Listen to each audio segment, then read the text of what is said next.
Big thanks to Mouse of the House for requesting today's video. If you went up to random people on the street and asked them about the Bagrationi dynasty, about 99.94512% of them would not know what you were talking about, and the remaining 0.01% would be historians with a degree from Oxford.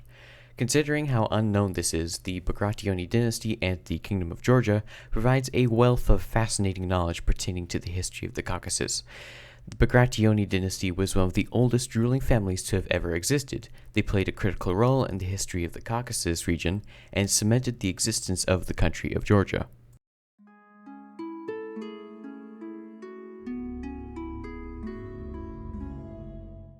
The origins of the Bagrationi dynasty are somewhat of a mystery. Georgian legends say that the dynasty descends from the biblical King David of Israel.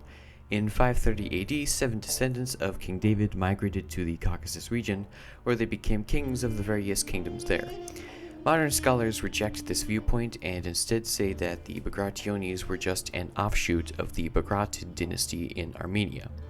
Regardless of their origins, the Bagrationis had become prominent in the politics of the region by the 6th century AD. At that time, the Caucasus region was divided into 3 major kingdoms: Colchis, Iberia, and Albania. All of these kingdoms were conquered by the Sassanid Empire and later the Arab Caliphates. By the year 813, the Arabs controlled most of the Caucasus region, including the important city of Tbilisi, but the Bagrationis had been able to establish control over the regions of Tau and Klarjeti as protectorates of the Byzantine Empire. Over the next 2 centuries, this small kingdom remained a small buffer state between the Byzantine Empire and the Arab Caliphates until the reign of King David IV, also known as David the Builder.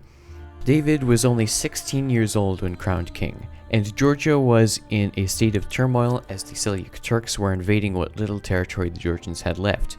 David was able to consolidate the Georgian state, and he routed the Turks at the Battle of Didgori. The next year, he retook the city of Tbilisi and made it the nation's capital.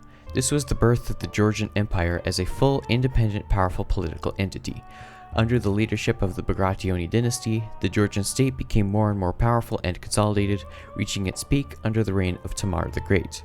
Georgia suffered repeated attacks by the Khwarezmians and later the Mongols. There was a small period of a unified Georgia in the 1300s under the reign of George the Brilliant, but Georgia ultimately fell under the heel of the Mongols and later the Russians, only gaining full independence in 1991 with the collapse of the Soviet Union. There are still members of the Bagrationi family alive today, but since Georgia is currently a republic, these people do not have any political power in the country. Thank you so much for watching this video. You can help out this channel by subscribing or liking the video, and as always, credit to these people for some of the images shown here.